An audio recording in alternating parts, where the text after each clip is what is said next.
नमस्कार, मैं प्रिया। बिहारी न्यूज में आपका स्वागत है। और आज जो है हमारे साथ बहुत ही खास गेस्ट जुड़े हैं, क्योंकि जैसा कि आप सबको पता है कि कोरोना का माहौल फिलहाल है। और अभी जो नया वेरिएंट जो खास करके सामने आया है उसने और ज्यादा परेशानी बढ़ा दी है, जिसका नाम ओमिक्रॉन वेरिएंट है। ये वेरिएंट कितना खतरनाक है और इससे कैसे बचा जा सकता है, इस पूरे वेरिएंट को समझने के लिए और आने वाले समय में क्या क्या चुनौतियां हमारे सामने आने वाली है, कैसे इसका बचाव कर सकते हैं, या फिर किन किन चीजों का ध्यान रखने की जरूरत है हमें, ये सब कुछ आज हमें बताएंगे डॉक्टर दिवाकर तेजस्वी। आपका बहुत बहुत स्वागत है सर हमारे जी चैनल बहुत पे। धन्यवाद। सर, सबसे पहला जो सवाल है मेरा ओमिक्रॉन वेरिएंट को लेकर के कि ये वेरिएंट है क्या, पहले ये आप हमारे दर्शकों को बता दीजिए। देखिए, जो वही वायरस होते हैं ना, उसमें म्यूटेशंस होते हैं। वो अपने को ह्यूमन बॉडी के रूप में सक्षम करने के लिए हमेशा चाहते हैं कि हम अपने प्रारूप को बदलें, अपने स्वरूप को बदलें, और जिससे कि हम इफेक्टिवली किसी भी नए पैथोजन के रूप में आकर के और गंभीर चुनौतियों को दे पाए, या फिर उस म्यूटेशंस में कुछ बेनिफिशियल होते हैं वायरस के लिए, कुछ उसके लिए अच्छे नहीं भी होते हैं। तो इसी जी क्रम में जितने भी वायरल डिजीजेस होते हैं, जैसे HIV एड्स होता है या हेपेटाइटिस बी होता है, उसके वायरस अपने को अपने प्रारूप को बदलने के लिए जो उसके स्ट्रक्चर होते हैं उस पे निर्धारित होते हैं कि स्पाइक प्रोटीन उसका होता है, कवरिंग एनवेलप उसका होता है, उसमें प्रोटीन की मात्राएं, प्रोटीन के जो चैनल्स होते हैं, जो चेन होते हैं, वो सब सुनिश्चित होते हैं। तो जब भी जी इम्पैक्ट ऐसा पड़ता है वायरस पर कि उसकी अस्तित्व पर दिक्कतें होती है, या फिर उसे मौका लगता है कि ज्यादा से ज्यादा ट्रांसमिशन की संभावनाएं उसकी बढ़ती हैं, जब तो उस स्थिति में वो अपने को जो स्पाइक प्रोटीन के अंदर में या फिर अन्य इनवेलप प्रोटीन के अंदर में जितनी भी प्रोटीन्स की श्रृंखलाएं हैं, उनमें परिवर्तन कर देता है, और इस कारण से म्यूटेटेड वेरिएंट सामने आते हैं। कुछ वेरिएंट जो कि पुराने दवाइयां या वैक्सीन उस पर कार्य करते हैं, कुछ वेरिएंट ऐसे हो जाते हैं जो उनसे रेजिस्टेंट हो जाते हैं। जी, तो ये तो हो गया ओमिक्रॉन वेरिएंट क्या है। अभी फिलहाल जैसा कि हम सबको पता है, अच्छा हम आगे बढ़े उससे पहले जितने भी व्यूअर्स हमारे अभी हमारे साथ जुड़ रहे हैं, आपको अगर कोई भी सवाल है नए वेरिएंट को लेकर के, ओमिक्रॉन के बारे में आप कुछ भी पूछना चाहते हैं तो आप पूछ सकते हैं। दिवाकर तेजस्वी जो है डॉक्टर हमारे साथ वो मौजूद है, वो आपके हर सवाल का जवाब देंगे। यहाँ पर आप जितने भी सवाल पूछेंगे वो जरूर हम लेने की कोशिश करेंगे। तो आगे बढ़ते हैं डॉक्टर की। ये जो अभी फिलहाल जो दूसरी लहर चल रही है डेल्टा वेरिएंट की, ये पूरी तरीके से कई राज्य ऐसे हैं खासकर कि भारत में जो कि अभी से निकले नहीं है। तो ऐसे में डेल्टा वेरिएंट से ये ओमिक्रॉन वेरिएंट कितना ज्यादा खतरनाक है? देखिए, अभी तक जो प्रारंभिक रिजल्ट आए हैं, लैब में जो इन्वेस्टिगेशंस हुए हैं, उसमें ये देखा गया है कि ये डेल्टा वेरिएंट में जितने स्पाइक प्रोटीन में म्यूटेशंस थे, उससे कहीं ज्यादा म्यूटेशंस ओमिक्रॉन वायरस में हैं। जो स्पाइक प्रोटीन में 50 से ज्यादा टोटल म्यूटेशंस अभी तक जो चेंज देखे गए हैं, वो 50 से ज्यादा म्यूटेशंस हुए हैं। तो ऐसी स्थिति में जो स्पाइक प्रोटीन में ऐसी ऐसी जगहों पर म्यूटेशंस हुए हैं जो इसको इफेक्टिवली ट्रांसमिसिबल बनाने के लिए, इफिशिएंट ट्रांसमिसिबिलिटी के लिए उसको तैयार किया है। और इस जी कारण से इसकी जो ट्रांसमिसिबिलिटी है, वो हर एक लैब में जो जो मानक देखी गई, उसमें पता चला कि ये डेल्टा वायरस से कई गुना ज्यादा ट्रांसमिसिबल है। लेकिन ये अभी रिसर्च चल रही है, ट्रांसमिशन तो होने की बहुत तेजी से चल रही है, और बहुत सारे स्थानों पर जहां पहले अल्फा वेरिएंट या बीटा वेरिएंट हुआ करते थे, वहां पर डेल्टा वेरिएंट ने अपनी ट्रांसमिसिबिलिटी बढ़ा करके वहां पर डोमिनेंट, पूरे वर्ल्ड में डोमिनेंट वायरस का जो स्ट्रेन आया था, जो वेरिएंट आया था, वो डेल्टा हो गया था। लेकिन अभी जितनी तेजी से बढ़ करके उन सबों को रिप्लेस कर रहा है, उसमें यह देखा जा रहा है कि ये ट्रांसमिसिबिलिटी इसकी बहुत तेज है। ये एक से दूसरे में बहुत आसानी से ट्रांसमिट हो रहा है, और बहुत जगहों पर डेल्टा वेरिएंट जो, जैसे साउथ अफ्रीका में जो डोमिनेंट थे, उसकी जगह पर ये स्थान अपना लेता जा रहा है ओमिक्रॉन वेरिएंट। जी, यानी कि ये तय है कि ये फैल तो बहुत तेजी से रहा है, लेकिन फिलहाल इस पर चर्चा हो रही है, इस पर जो है विशेषज्ञ भी लगे हुए हैं कि ये कितना ज्यादा घातक हो सकता है अगर ये तेजी से बढ़ रहा है तो। क्योंकि अभी तक जितने भी केसेस आए हैं उसमें जान गंवाने वालों की संख्या जो है फिलहाल बहुत ही शायद नाम मात्र है कि ओमिक्रॉन वेरिएंट की वजह से किसी की जान गई है। तो क्या इससे डरना अभी जरूरी है कि हम एक डर में चले जाए कि शायद डेल्टा वेरिएंट में जिस तरीके से हमने देखा था कि कई लोगों की जान गई, अस्पताल के लिए मरीज जो है वो चप्पे चप्पे पर भटक रहे थे, तो क्या ओमिक्रॉन वेरिएंट भी वैसा ही दंश जो है दोबारा से दिखा सकता है? देखिए, बहुत अच्छा सवाल है और इस पर पूरे विश्व के रिसर्चर और डॉक्टर इस पर लगे हैं अभी, कि एक बात तो तय हो गई है कि ये ट्रांसमिसिबिलिटी इसकी बहुत फास्ट है, एक से दूसरे में ट्रांसमिट बहुत आसानी से होता है। लेकिन पैथोजेनिसिटी, जितनी सिवियरिटी ये डिजीज प्रोड्यूस करता है, वो कैसा है, इस पर स्टडीज चल रही है। और प्रारंभिक जो नतीजे हैं वो आशान्वित हैं।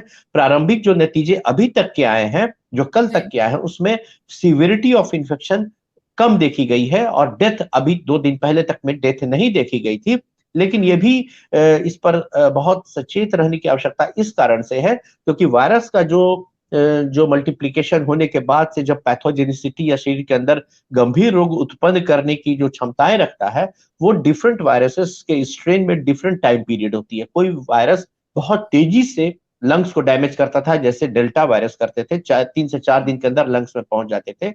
इस पर अभी ध्यान रखना जरूरी है, कहीं ऐसा तो नहीं है ट्रांसमिसिबिलिटी बहुत तेज है, लेकिन पैथोजेनिसिटी थोड़ी स्लो हो और सीवियर हो। लेकिन अभी तक के प्रारंभिक नतीजे जो आए हैं, उसमें ये आशान्वित करने वाले रहते हैं कि अभी जितनी भयावह स्थिति अर्लियर जो स्ट्रेन में इतने दिनों के अंदर आती थी, वो अभी तक नहीं देखी गई। और इससे अभी साइंटिस्ट के बीच में एक स्टडी के लिए टाइम भी पीरियड मिला हुआ है।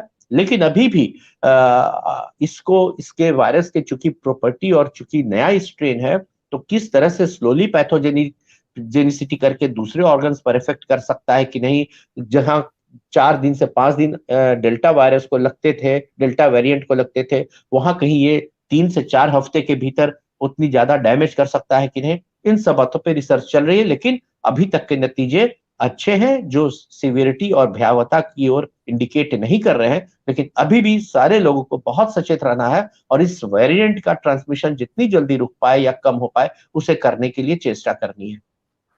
जी, तो ये तो हो गया कि डेल्टा वेरिएंट से कितना ज्यादा खतरनाक है, लोगों को चिंता करने की जरूरत है नहीं ओमिक्रॉन को लेकर के। अब जो सबसे ज्यादा सवाल जो पूछा जा रहा है, विकास कुमार का सवाल है, कई लोगों के सवाल ये आ रहे हैं कि इसके लक्षण क्या क्या हैं। ये तो देखिए, अभी ओमिक्रॉन तक जी जी अभी तक के जितने प्रारंभिक लक्षण देखे गए थे, जो डेल्टा वेरिएंट में देखे गए थे, उससे कुछ अलग हट करके इस वेरिएंट में देखे जा रहे हैं। इसमें बहुत ज्यादा फैटीग हो रहा है, थकान बहुत ज्यादा हो रही है, कमजोरी बहुत ज्यादा लग रही है, फीवर भी आ रहे हैं, लेकिन फीवर बहुत स्पाइक, बहुत हाई नहीं जा रहे हैं, लेकिन इतनी ज्यादा मयालजिया, मसल्स पेन हो रहा है और थकान हो रही है कि व्यक्ति उससे थोड़ी सी परेशानी महसूस कर रहा है। लेकिन लंग्स के और जो नाक और मुंह के टेस्ट बड, जो इसके पहले वेरिएंट में टेस्ट खराब हो जाता था, नहीं आता था, सुगंध नहीं आती थी, महक नहीं आती थी, स्वाद नहीं लगता था, वो इसमें नहीं देखा गया अभी तक। तो उसमें ACE2 रिसेप्टर, जिस पर कि ये वायरस अटैच करता है, एंजियोटेंसिन कन्वर्टिंग एंजाइम 2 रिसेप्टर होता है, जो नाकों के अंदर या टेस्ट बड में जहां पर वो अटैच करता था, वो स्ट्रक्चर में जो मॉडिफिकेशन हुए हैं, उसके अटैचमेंट में कहीं ना कहीं कोई परिवर्तन हुए हैं, जिस कारण से वो उस नाक के महक को और स्वाद को अभी उस पर डिस्टॉर्ट नहीं कर रहा है। लेकिन मैल्जिया, थकान, लेथार्जी, कमजोरी, फीवर, इन सब चीजों को अभी तक के जो लक्षण देखे गए हैं, उसमें देखे जा रहे हैं। जी, यानी कि लक्षण थोड़े से अलग हैं ओमिक्रॉन वेरिएंट के डेल्टा वेरिएंट से, पूरे पूरे सिमिलर नहीं है। और फिलहाल जो है ओमिक्रॉन के जो केसेस है भारत में सर काफी ज्यादा मतलब अभी तक तो 23 केसेस की पुष्टि हो गई है। तो क्या हम इसको तीसरी लहर की आशंका मान सकते हैं कि ये तीसरी लहर का एक अलर्ट है, एक बेल है कि तीसरी अलर्ट जो है वो आ सकती है, जो ओमिक्रॉन के मामले बढ़ रहे हैं उसमें? जी, देखिए, जितनी तेजी से इसके फैलने की संभावनाएं रहती है, जितनी तेजी से ये फैल सकता है उसमें, और जितना कंसंट्रेशन, जितना ह्यूमन पॉपुलेशन हमारे यहाँ है, इसमें ऐसा महसूस होता है कि ये यदि एक से दूसरे में फैलना शुरू किया तो बहुत तेजी से फैलना शुरू करेगा। जनसंख्या का घनत्व तो हमारे यहाँ बहुत ज्यादा है, भीड़ भाड़ बहुत ज्यादा है, तो ऐसे में इसके फैलने की संभावनाएं तो बहुत है। और इसके लिए सारे, सरकार से लेकर के सारे लोग, चिकित्सक, IMA, सब लोग सचेत हैं, क्योंकि अभी तक हम लोग इसकी आगे की 3 सप्ताह से 4 सप्ताह के बाद किस तरह का रूप ये लेता है, पैथोजेनिसिटी माइल्ड फॉर्म में ही रह जाती है या फिर कुछ और डेविएशंस उसके होते हैं, इस पर अभी रिसर्चेस चल रही हैं। तो ये तय है कि अगर हम लोग सचेत नहीं रहेंगे तो बहुत तेजी से लोगों के बीच में फैलेगा। और हम्म। आगे ये बात भी तय, ये बात अब आके देखने वाली है कि हॉस्पिटलाइजेशन कितनी होती है, लेकिन हम्म। फैलने का जहां तक सवाल है वो बहुत तेजी से फैलेगा अगर थोड़ा भी लापरवाही हम लोग बरतते हैं तो। जी, यानी कि ओमिक्रॉन वेरिएंट से जितने भी दर्शक अभी हमारे जुड़े हुए हैं, डॉक्टर दिवाकर तेजस्वी ने अब तक जैसे बताया है कि ओमिक्रॉन वेरिएंट से सचेत रहने की बहुत ज्यादा जरूरत है। तो ऐसी उम्मीद है क्या सर कि हम तीसरी लहर को हम अगर चाहे तो रोक सकते हैं, अगर लोग सजग हो जाए तो तीसरी लहर आने से बच सकता है? जी जरूर रोक सकते हैं, लेकिन जितनी तेजी से ये फैलता है, जितनी तेजी से ट्रांसमिसिबिलिटी है, इसके लिए हमें बहुत ज्यादा सचेत रहना है। और इसके चार मूल तत्व जो हैं, सबसे जी। पहला, कोई भी तरह का वेरिएंट हो, क्यों डेल्टा न क्यों ना हो, या फिर बीटा क्यों ना हो, या फिर ओमिक्रॉन क्यों ना हो, अगर आप जी। मास्क प्रॉपरली लगाते हैं और सेफ डिस्टेंसिंग रखते हैं तो ये हम्म। आपके शरीर के अंदर प्रवेश नहीं कर सकेगा। तो जी। डिफरेंट वेरिएंट्स होते हुए भी ये आपको परेशान नहीं कर पाएगा। तो मास्क का अनिवार्य प्रयोग अभी आज के दिन में और ज्यादा आवश्यक हो जाता है, क्योंकि अगर हम्म। कॉमन फ्लू भी के रूप में भी आता है, मैल्जिया या लेथार्जी या बहुत ज्यादा कमजोरी भी कराता है, तो यह बहुत ज्यादा हेल्थ केयर पर असर करेगा, लोगों के स्वास्थ्य पर असर कर सकता है। और लॉन्ग टर्म के परिणाम अभी नहीं देखे जा चुके हैं कि किस तरह से हम्म। ये लॉन्ग टर्म में लंग्स को डैमेज कर सकता है कि नहीं। तो इसलिए बहुत बार हम लोग देखे हैं कि डेल्टा वेरिएंट के बाद, बहुत दिनों के बाद, जब ठीक हो गए हैं तभी लॉन्ग कोविड हुई है, लोग को परेशानी हुई हम्म। है। तो उस तरह चूंकि उसी वेरिएंट, उसी वायरस का ये वेरिएंट है, तो अभी तक बहुत सचेत रहना बहुत जरूरी है। लेकिन अगर आप कोविड अप्रोप्रिएट बिहेवियर करेंगे, जिसमें कि मास्क का प्रयोग है, सोशल डिस्टेंसिंग है, हैंड हाइजीन का साफ रखना है, तो इन सबों से हम लोग सिग्निफिकेंटली इसके ट्रांसमिशन को रोक सकते हैं, कम कर सकते हैं, और थर्ड वेव आने से रोक सकते हैं। सरकार को भी बहुत सजग रहना है कि बाहर से जितने लोग आ रहे हैं उनकी हम्म। गंभीर रूप से टेस्टिंग, एकदम सेंसिटिविटी करनी है, कॉन्टैक्ट ट्रेसिंग करनी है, क्योंकि एक बार भी ये फैला तो घर के घर को इन्फेक्ट कर सकता है और घर हम्म। के घर को बीमार कर सकता है। जी, जैसा दूसरी लहर में देखने को मिला मिला था। लेकिन अभी जो दूसरी बड़ी समस्या है डॉक्टर, वो ये है कि वैक्सीन जो है 18 साल से ज्यादा उम्र के लोगों को तो लग रही है, लेकिन उससे कम के जो 18 साल से कम के हो गए, बच्चे हो गए, क्योंकि साउथ अफ्रीका में भी ऐसे केसेस आए हैं कि 5 साल से कम बच्चे इस नए वेरिएंट के शिकार हो रहे हैं। तो ऐसे में बच्चों के लिए ये कितना खतरनाक है नया वेरिएंट? देखिए ये नया वेरिएंट जो है उसमें आपने सही कहा कि बच्चों में भी ये बहुत तेजी से, और यंग एडल्ट्स में साउथ अफ्रीका में बहुत देखे गए हैं। लेकिन एक हम्म। बात जो जो अभी तक आई है, जो संतोष की बात है कि ये बहुत सीवियर इन्फेक्शन अभी तक नहीं किया है। लेकिन बच्चों में अभी जल्द से जल्द भारत सरकार को दो तीन बातों पर ध्यान देना आवश्यक होगा। पहला है कि बच्चों का वैक्सीनेशन जितनी जल्दी शुरू हो पाए वो जरूरी होगी।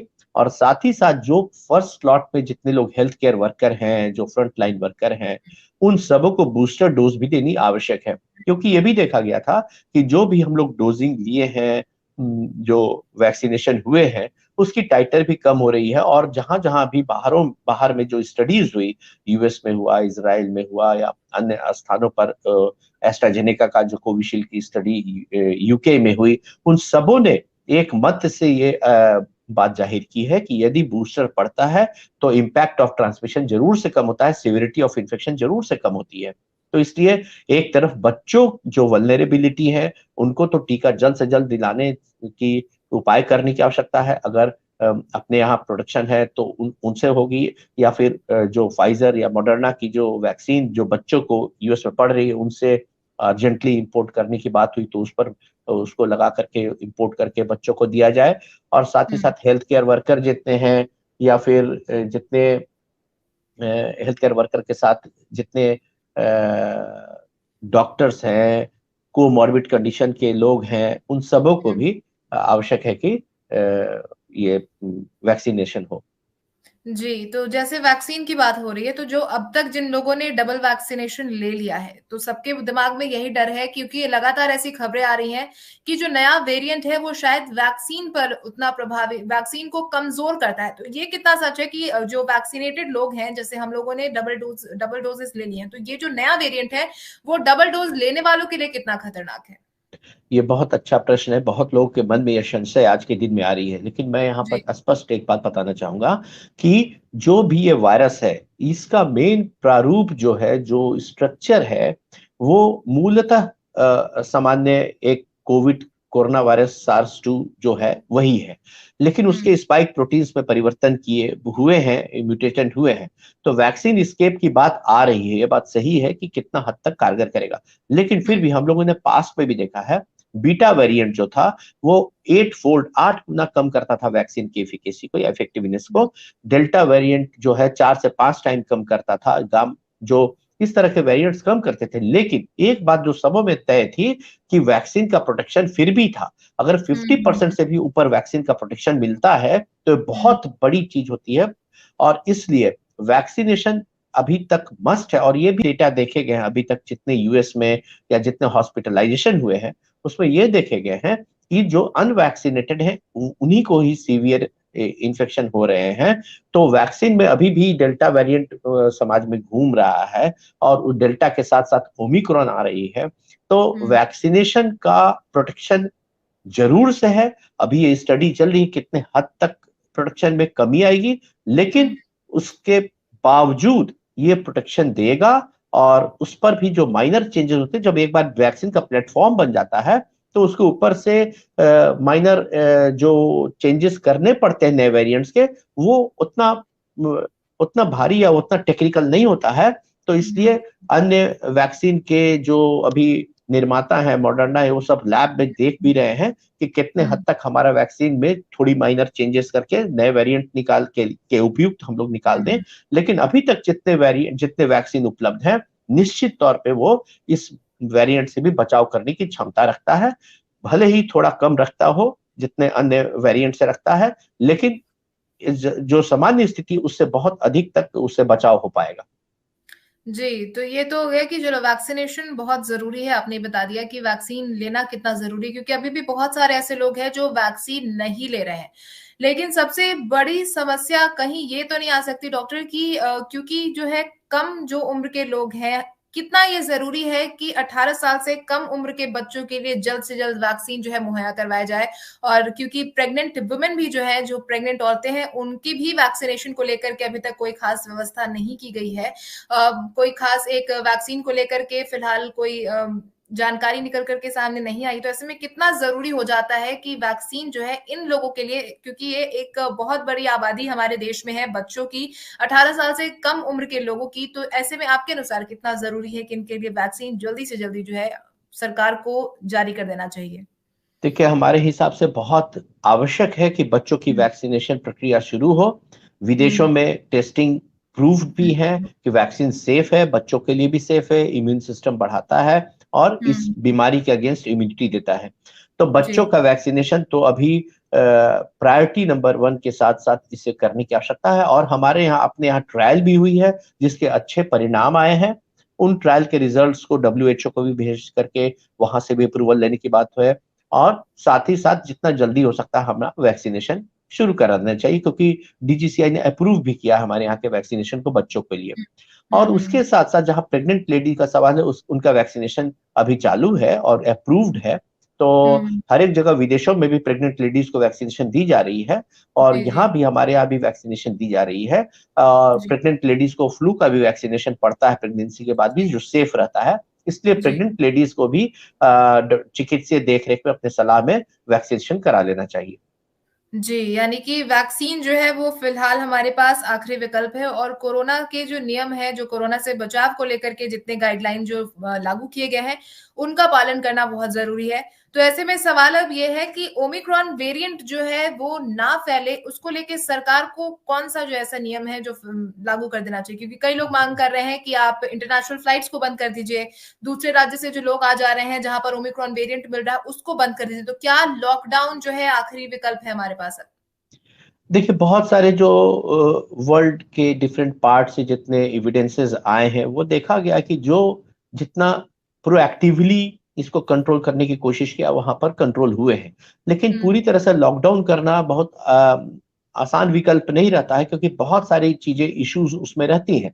लेकिन हम्म। अगर आप, जैसे कि हम एक एग्जांपल देकर के बताना चाहेंगे कि अगर कोई मॉल है या कोई बिजनेस एक्टिविटी चल रही है पटना के अंदर हम्म। ही, तो उसमें अगर आप मास्क का प्रयोग करें, अगर सोशल डिस्टेंसिंग रखें, तो बिक्री भी होगी, मॉल भी हम्म। चलेंगे, और साथ में हम्म। आप सेफ भी रहेंगे अगर 100% लोग मास्क का प्रयोग करते हैं। और जी। अभी उस तरह से पूरी तरह से अगर लॉकडाउन न करते हुए, लेकिन कॉन्टैक्ट ट्रेसिंग और ये कर करके देखा जाए इफेक्टिवली, इफिशिएंटली, हम्म। कि जितने लोग बाहर आए हैं उनको क्वारंटाइन होगा, उनको टेस्टिंग होगी प्रॉपरली, और उसके हिसाब से फिर आगे की बात देखी जाए, तो वो बेहतर विकल्प होगा कंपेयर्ड की पूरी तरह से बंद कर दी जाए सभी चीज को। तो बहुत सारे कंट्रीज में, जैसे ऑस्ट्रेलिया या न्यूजीलैंड ने तुरंत में अपने एरियाज को बंद किया, सब कोई फ्लाइट नहीं आई गई, फिर भी वहां पर फैले, क्योंकि कॉन्टैक्ट ट्रेसिंग में कहीं ना कहीं कुछ कमी रह गई।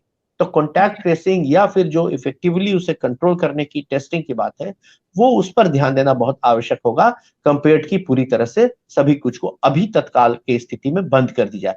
लेकिन ये तो डे टू डे एनालिसिस करने की आवश्यकता होगी हम्म। सरकार को, प्रशासन को, जो मेडिकल विंग है उसे, कि किस तरह का ट्रांसमिशन की संभावनाएं बढ़ रही है, उसके हिसाब से हो सकता है आगे हार्श कदम, कठोर कदम उठाने पड़े इसे कंट्रोल करने के लिए। लेकिन जी। आज के दिन में यदि सरकार, प्रशासन कोविड अप्रोप्रिएट बिहेवियर अपनाने के लिए लोगों को प्रेरित करे, लोगों को भी चाहिए कि हम अपनी रिस्पॉन्सिबिलिटी समझ करके एक से दूसरे में न फैले, उसके लिए कोविड अप्रोप्रिएट बिहेवियर अपनाए, तो हमारे यहाँ की जो नाजुक इकोनॉमी है, हमारे यहाँ का इकोनॉमिक एक्टिविटी के साथ साथ हम लोग इसको कंट्रोल पे रख सकते हैं। जी, यानी कि अभी फिलहाल, क्योंकि कई लोग सवाल पूछ रहे हैं कि क्या बिहार और पूरे देश में लॉकडाउन लगेगा या नहीं, राजवर्मा का सवाल है लॉकडाउन को लेकर के। लगातार जो सवाल है लॉकडाउन से संबंधित ही आ रहे थे, तो लॉकडाउन फिलहाल जो है वो कोई रास्ता नहीं है। अभी कोशिश यही करनी चाहिए कि हम कितना ज्यादा इफेक्टिवली और अलर्ट मोड में काम करें ताकि ये जो वेरिएंट है वो ना फैले। तो भारत में डॉक्टर अभी तक जितने मामले सामने आए उस हिसाब से क्या लगता है कि तीसरी लहर को लेकर के जो वैज्ञानिक भी जो चिंता जता रहे हैं, और भारत में अब तक 23 मामलों की पुष्टि हुई है बीते कुछ दिनों में, तो ऐसे में भारत में तीसरी लहर अगर आती है तो ये पीक पर जाने की कब तक संभावना है? देखिए, अभी भारतवर्ष के अंदर जितनी तेजी से बढ़नी शुरू हुई है, इसमें हम्म। लाजमी है कि जितना ट्रांसमिसिबिलिटी है और जितनी पॉपुलेशन डेंसिटी हमारी है, जितना भीड़ भाड़ हमारे यहाँ रहता है, तो इसे हम्म। रोकने के लिए बहुत कठोर कदम, बहुत सचेत रहने की आवश्यकता होगी। लेकिन तीसरी लहर आएगी, आ सकती है भी, लेकिन ये है कि उसकी गंभीरता के इम्पैक्ट जो पड़ने हम्म। वाली है हेल्थ केयर हम्म। सिस्टम पर, उसका आकलन अभी नहीं हो पाया, क्योंकि प्रीमेच्योर है, अभी daily day to day basis पे स्टडीज चल रही है। ऐसी हम्म। संभावना है कि यदि ये अपना वायरेलेंट बहुत पैथोजेनिसिटी नहीं कर पाता है, तो हॉस्पिटलाइजेशन या ऑक्सीजनेशन या आईसीयू उतनी जरूरत ना पड़े। लेकिन जितनी तेजी से घर घर में फैल करके लोगों को बीमार कर सकता है फ्लू टाइप हम्म। से, तो वो भी एक अपने आप में हेल्थ केयर सिस्टम पे बहुत गंभीर चुनौती होती है कि घर घर में फैल गया, लेथार्जी हो गई, कमजोरी हो गई। और जो लोग इसमें, हमारे यहाँ बहुत वल्नरेबल पॉपुलेशन है, वल्नरेबल हम्म। पॉपुलेशन मतलब कि कोमॉर्बिड पॉपुलेशन है, ओल्ड एज के जी। लोग हैं, जिनके कुछ न हम्म। कुछ बीमारियां हैं, डायबिटीज कैपिटल हमारे यहाँ है, कार्डियक कैपिटल हमारे यहाँ है, हार्ट की प्रॉब्लम की पूरे विश्व में बहुत ज्यादा संख्या हमारे यहाँ है, ब्लड प्रेशर के रोगियों की संख्या बहुत ज्यादा है। तो इस तरह इन सब जो कोमॉर्बिड कंडीशन के हमारे यहाँ पॉपुलेशन इतनी ज्यादा संख्या में है, उन पर किस तरह का इम्पैक्ट ये करेगा आगे, लॉन्ग टर्म के लिए कोई रेसिडुअल इम्पैक्ट तो नहीं छोड़ देगा, ये सब अभी स्टडीज चल रही है, प्रीमेच्योर है, अभी कम से कम 2 से 3 सप्ताह और लगेंगे इसे जानने में। तो हम्म। अभी तक तो है कि हॉस्पिटलाइजेशन की स्थिति ठीक ठाक है, लेकिन घर घर में अगर ये फैल जाएगा तो वो अपने आप में एक परेशानी का सबब भारतवर्ष के लिए हो सकता है। अगर हम्म। माइल्डर इन्फेक्शन भी है, फिर भी ये बहुत गंभीर परेशानी का सबब होगा। तो ऐसी स्थिति में पैनिक की स्थिति हो सकती है। तो ऐसी हम्म। स्थिति में आगे आने वाले दिनों के लिए हमें तैयार रहने की आवश्यकता है, और ये नहीं फैले इसके लिए जितने कदम उठाने होंगे, हमको, आपको, प्रशासन को, लोगों को अलर्ट मोड पे रह करके वो करने की आवश्यकता है। ये जानते हुए कि ये माइल्डर है, फिर भी हम सबों को इस पर ध्यान रखने की आवश्यकता है कि माइल्डर में भी लेथार्जी और वीकनेस और हम्म। घर घर में अगर ये फैलता है तो ये बहुत गंभीर चुनौती होती है। जी, क्योंकि दूसरी लहर की शुरुआत भी ऐसे ही हुई थी, भले ही डेल्टा वेरिएंट जो है वो यहीं से निकला हो, भारत से ही, लेकिन उस वक़्त भी कम मामले आ रहे थे, उसके बाद अचानक से जो विस्फोट हुआ, क्योंकि ब्रिटेन में देख लें तो ओमिक्रॉन का विस्फोट जो है होने लगा है, 101 मामले जो है आज की खबर के अनुसार 101 मामले जो है सामने आए हैं, लगातार इस तरीके के मामले आ रहे हैं। तो ऐसे में कई यूज़र जो अभी हमारे साथ जुड़े हैं, उनका ये सवाल है सर कि इसके लक्षण क्या है और इससे बचा कैसे जाए? आपने बता दिया एक बार ऑलरेडी, लेकिन फिर से जो है सवाल आ रहे हैं। किड्स रीना के सवाल है कि इसके लक्षण क्या है और हम इससे कैसे बच सकते हैं? देखिए, अभी जो जितने स्टडीज आए हैं, जितने पेशेंट्स आए हैं, उनका जो डेटा लिया गया, उसमें जो लक्षणों का समूह आया, उसमें डेल्टा से अलग कुछ इसके लक्षण हम्म, देखे गए। Delta G. वायरस में सांस में महक का खत्म होना, स्वाद का खत्म होना, ऐसी भी स्थिति देखी गई थी जो इसमें नहीं देखी जा रही है कॉमनली। हम्म, और डेल्टा वायरस में बहुत जल्दी से लंग्स का इम्पैक्ट हो रहा था, वो इसमें नहीं देखी जा रही है कि उतनी जल्दी कोई लंग्स का इम्पैक्ट हुआ हो सीवियर। जी। इसमें लेथार्जी बहुत ज्यादा, कमजोरी और फैटीग आदमी को कमजोर बहुत ज्यादा कर दे रहा है। और उसके साथ साथ फीवर आ रही है, और उसके साथ साथ जॉइंट्स में पेन, मायल्जिया और मसल्स में पेन हो रहा है। इस तरह की चीजें अभी तक आई हैं, लेकिन आगे वो मल्टीप्लाई कर करके किस ऑर्गन्स को और डैमेज करने की क्षमता रखता है, या कहीं कोई फोकस रहता है जहां की वो पड़ा रहता है कि नहीं, इस सब पर रिसर्च चल रहा है। लेकिन अभी तक के जो सिम्टम है वो माइल्डर देख रहे हैं, जो कि होम ट्रीटमेंट से ही ठीक हो जा रहे हैं। लेकिन अभी आगे इसकी स्टडीज चल रही है कि आगे आने वाले 2 से 3 सप्ताह के अंदर किस तरह से जो अर्लीस्ट जहां ओमाइक्रोन के वेरिएंट देखे गए साउथ अफ्रीका, वहां पर किस तरह के पेशेंट्स के फ्लो हो रही है। अभी तक माइल्ड है। जी, तो डॉक्टर आपके अनुसार बूस्टर डोज पर भी काफी चर्चा हो रही है, तो बूस्टर डोज जो है ये कितना जरूरी है फिलहाल? देखिए, बूस्टर डोज बहुत आवश्यक है, और डिफरेंट स्टडीज प्रूफ करती है, एविडेंस बेस्ड स्टडीज प्रूव करती है। जैसे यूएस में जो स्टडीज हुई, यूके में जो स्टडी हुई, जिसमें कि बहुत सारे बड़े ट्रायल लिए गए, उसमें यह बताया गया, देखा गया कि जो हमारे यहाँ इम्यून सिस्टम जो बचाव करता है, वो हम्म, सामान्यतः 6 महीने के बाद उसकी इफेक्टिवनेस बचाव की कम जा रही है। तो जी। ऐसी स्थिति में यूएस में पॉलिसी भी हुई, और अब तो यूएस में जो भी आ रहे हैं उनको बूस्टर दी जा रही है, जो एलिजिबल पॉपुलेशन है। इजराइल में सभी को बूस्टर पड़ी है, यूके में सभी को बूस्टर पड़ी है। और उससे जितने देखे गए हैं कि जो इम्पैक्ट और सिवियरिटी ऑफ इन्फेक्शन जो हो रही है, जिनके बूस्टर पड़े हैं, जिनके इम्यून सिस्टम स्ट्रांग है, उसमें बहुत माइल्ड है। और हम्म, जिसमें जो अनवैक्सीनेटेड है उनके हॉस्पिटलाइजेशन बहुत ज्यादा है। तो अभी एक आंकड़ा मिशिगन हॉस्पिटल में, जहाँ के भी बहुत पेशेंट्स बढ़ रहे हैं यूएस के अंदर में, वहां पर भी हम्म, जो देखा गया कि 95 to 96% पेशेंट्स वैसे हॉस्पिटलाइज्ड है, ये डेल्टा वेरिएंट का भी अभी यहाँ पर हॉस्पिटलाइजेशन चल रहा है, वो जी। अनवैक्सीनेटेड है, या जिनकी इम्यून सिस्टम कमजोर हो गई थी। जो हम्म, वैक्सीनेटेड है या जिनका बूस्टर है, वो लोग हॉस्पिटलाइजेशन मात्र 100 में 3-4 होते हैं। जिनको कोमॉर्बिड कंडीशन है, बहुत एज बहुत ज्यादा हो गया, 90+ हो गए हैं, या फिर जिनको कोई सीवियर इन्फेक्शन हुई हुई थी पहले से, बहुत लंबे समय से उन्हें डायबिटीज है, कार्डियक प्रॉब्लम है, या किडनी का प्रॉब्लम है, या कैंसर के रोगी हैं, उन सब वैक्सीनेटेड होने के बावजूद कुछ 100 में 4-5 में हॉस्पिटलाइज हुए, बाकी सारे लोग अनवैक्सीनेटेड हॉस्पिटलाइज हैं। जी, तो यानी कि बूस्टर डोज जो है आने वाले समय में ये जो है जरूरी की जा सकती है बहुत लोगों। महत्वपूर्ण है। जी, बहुत महत्वपूर्ण भी आप बता रहे हैं कि बहुत ज़रूरी है बूस्टर डोज़, और कई लोग तो अभी पहले डोज़, दूसरे डोज़ तक ही नहीं पहुँचे, तो ऐसे में बहुत ज़रूरी है कि लोग वैक्सीन की महत्ता है उसको समझें। अब जो सवाल है डॉक्टर वो ये है कि अ, किन लोगों को सबसे ज़्यादा खतरा है? क्योंकि दूसरी डोज़ में बहुत लोग, हर घर में अगर हम देखें तो हर दूसरे घर में एक ना एक कोरोना पेशेंट जो है दूसरी लहर में देखने को मिला था।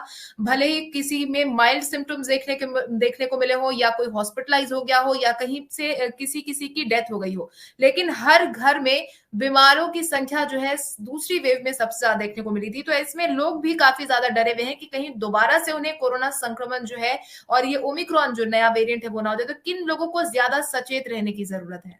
देखिए, इसमें ओमिक्रॉन के जितने अभी डेटा आए हैं, उसमें यह कहा जा सकता है कि सभी लोगों को अभी बहुत सचेत रहने की आवश्यकता है, क्योंकि ये ब्रेक थ्रू इन्फेक्शन भी कर रहा है। जो लोग को 2 बार हो चुकी है इन्फेक्शन, उन्हें भी ये हम्म, फिर इन्फेक्ट कर रहा है स्किप करके। तो इसलिए अभी कोई भी ग्रुप ऐसा नहीं है जो कि इससे बचा हुआ रह सकता है। तो बचने के लिए विशेष सचेत रहना है बच्चों को जो अनवैक्सीनेटेड है, विशेष सचेत रहना है ओल्ड एज पॉपुलेशन को, विशेष सचेत रहने की आवश्यकता है जो कोमॉर्बिड कंडीशंस वाले हैं, जिन्हें कैंसर है, ट्रीटमेंट पर हैं, जो डायबिटीज लॉन्ग टर्म से हैं, जो कार्डियक दवाइयां खा रहे हैं, ब्लड प्रेशर की रोगी हैं लंबे समय से, जिन्हें जॉइंट्स की रूमेटाइड प्रॉब्लम है, HIV एड्स है, इम्यूनोसप्रेसिव प्रॉब्लम्स में है, किडनी ट्रांसप्लांट हुआ है। तो इस तरह के रोगियों को भी बहुत सचेत रहना है, भीड़ भाड़ में कतई ना निकले अभी।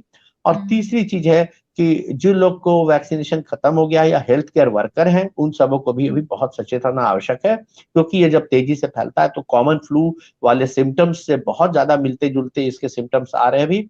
लेकिन ये फॉर्चुनेटली ये अच्छी बात है कि कम से कम अभी तक के ये टेस्ट में इवेशन नहीं हुआ है, और जो RT-PCR टेस्ट हमारा जो हो रहा है उसमें पकड़ में आ जा रहा है, क्योंकि जितनी ज्यादा म्यूटेशंस इसके हुए थे और जो टेस्टिंग किट हमारी थी वो बेस थी basic structure of corona virus पर।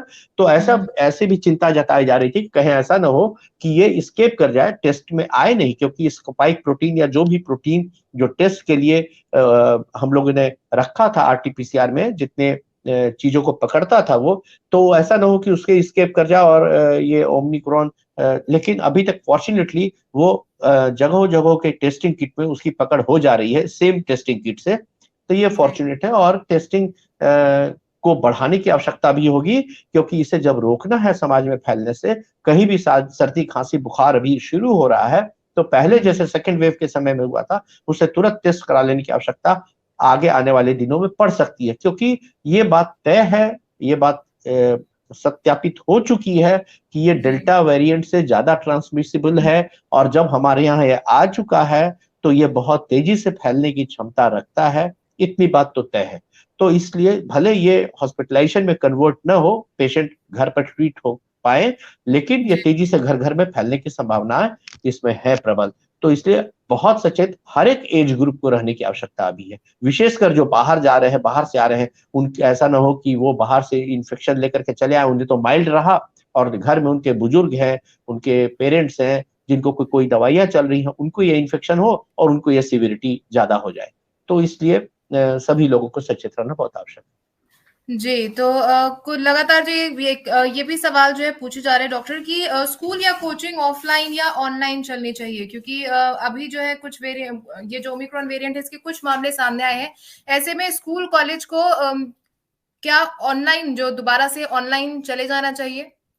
देखिए, अभी तो बहुत प्रिकॉशन रखने की आवश्यकता है। तो स्कूल कॉलेजों में यदि आप प्रिकॉशन रखते हैं, पूरे कोविड अप्रोप्रिएट गाइडलाइन का पालन करते हैं, 50% से ज्यादा नहीं क्लास में अटेंडेंस हो, पूरे हवादार क्लास रहे जिसमें पूरे तरह से वेंटिलेशन की व्यवस्था हो, इस सब अगर आप सुनिश्चित कर रहे हैं तब तो पार्शियली आप ऑफलाइन भी कर सकते हैं। लेकिन अगर ये सब सुनिश्चित नहीं हो पा रही है तो आज के दिन में अपने यहाँ ओमिक्रॉन वेरिएंट को के स्प्रेड को रोकने के लिए कुछ दिनों का ऑनलाइन ही चले तो बेहतर है। जी, यानी कि अभी जो ये उमाशंकर कुमार आपका जो सवाल है कि स्कूल और कोचिंग ऑफलाइन या ऑनलाइन चलेंगी, तो जो है ऑनलाइन अगर चले जाए तो बेहतर है, क्योंकि जितनी ज्यादा सामाजिक दूरी होगी, अभी फिलहाल जो आप डॉक्टर देख रहे हैं जो माहौल है अभी फिलहाल, लोग जिस तरीके से नहीं सीरियस है, सामाजिक दूरी का पालन नहीं कर रहे हैं, तो ऐसे लोगों को आप क्या मैसेज देना चाहेंगे?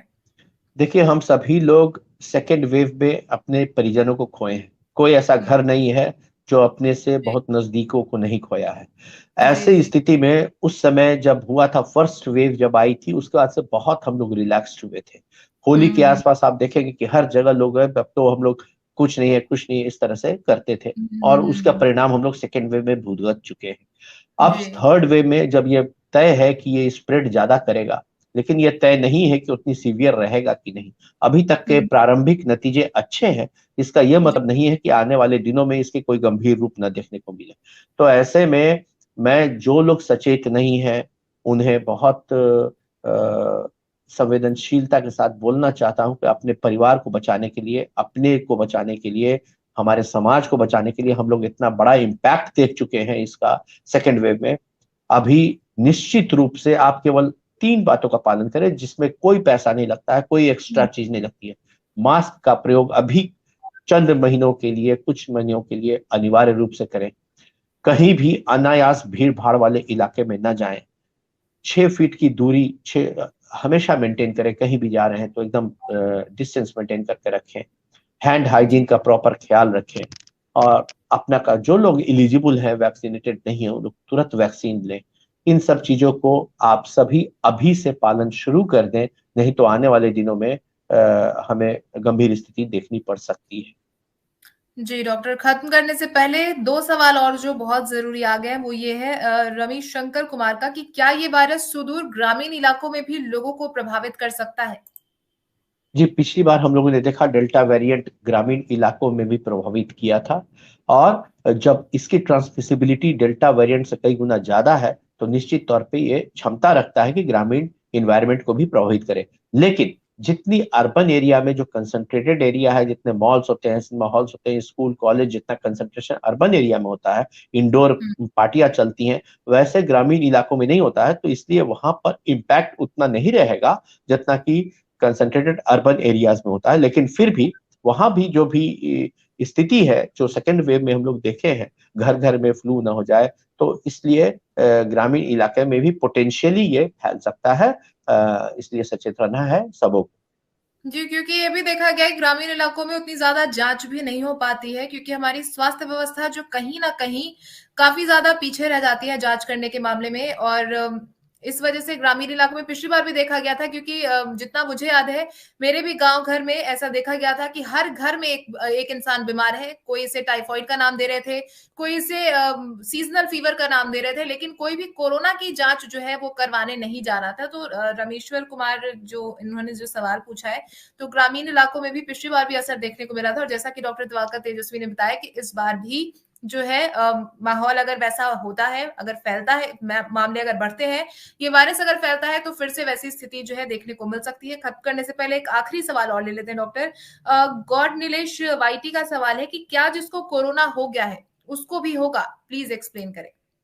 जी देखिए, इसमें जो ओमिक्रॉन वेरिएंट है, इसमें यह भी देखा गया है कि 2 बार कोरोना होने के बाद किसी किसी को उसे भी कोरोना का इन्फेक्शन ओमिक्रॉन का हुआ है। तो इसके जो स्पाइक प्रोटीन है वो डिफरेंट हैं जो डेल्टा के थे और जो उसके पहले बीटा या गामा के वेरिएंट के थे।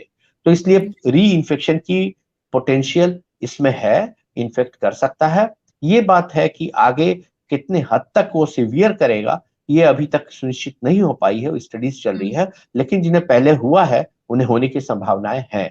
इसलिए जिन्हें भी पहले हो चुका है, 6 महीना हो गया है, उन्हें भी अपनी डबल डोज पूरी वैक्सीनेशन की करा लेनी चाहिए।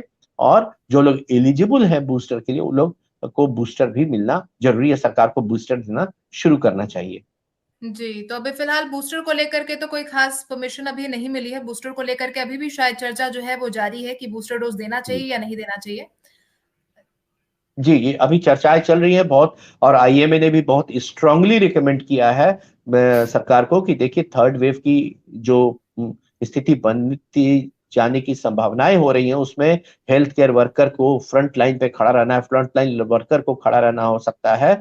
और जो कोमॉर्बिड कंडीशंस के जो वल्नरेबल पॉपुलेशन है, उनको इन सबों को प्रायोरिटी वाइज से बूस्टर देने की जल्द से जल्द प्लान की जाए, तैयारी की जाए। और ये जो टास्क फोर्स है उसमें डिस्कशंस भी हो रहे हैं। संभावना है कि ये जल्द से जल्द शुरू हो जाए बूस्टर हमारे यहाँ भी। जी, बहुत-बहुत आपका धन्यवाद डॉक्टर दिवाकर तेजस्वी, आप हमारे जी साथ बहुत जुड़े। धन्यवाद। आपका इतना बिज़ी शेड्यूल था, आप फिर भी हमारे साथ जुड़े हैं और ओमिक्रॉन के बारे में आपने हमें बताया, हमारे दर्शकों को बताया। तो जितने भी व्यूअर्स हमारे साथ जुड़े हुए हैं, वो अभी जो डॉक्टर दिवाकर तेजस्वी ने जितनी जानकारी ओमिक्रॉन को लेकर दी है, जो अभी जुड़े हुए हैं या बाद में जो ये वीडियो देखने वाले हैं, तो आप जितनी भी चीज़ें डॉक्टर साहब ने बताई हैं, आप उसको कोशिश करें कि आप फॉलो करें। सोशल डिस्टेंसिंग को लेकर के डॉक्टर साहब ने बहुत सारी चीजें कही हैं, उनको लेकर के आप जरूर उस पर भी ध्यान दें, क्योंकि अगर तीसरी लहर को रोकना है तो हमें, आपको, हर किसी को सजग होने की जरूरत है। बहुत बहुत धन्यवाद डॉक्टर दिवाकर तेजस्वी, आप जी हमारे साथ जुड़े। उम्मीद करते हैं कि सेशन जो है बहुत ही आपके लिए भी लाभदायक होगा। तो फिलहाल आज जो है हम खत्म कर रहे हैं सेशन को अभी ही यहीं पर, और उम्मीद कर रहे हैं कि आने वाले समय में आप भी जो है कोरोना से बचने के लिए जितने भी नियम है उसका पालन करेंगे, क्योंकि तीसरी लहर लहर अगर रोकनी है तो जरूरी है कि आप भी सजग हो, हम भी सजग हो, हर कोई सजग हो, तभी जो है तीसरी लहर को रोका जा सकता है। इसके साथ ही आज के इस लाइव सेशन में बस इतना ही। तब तक के लिए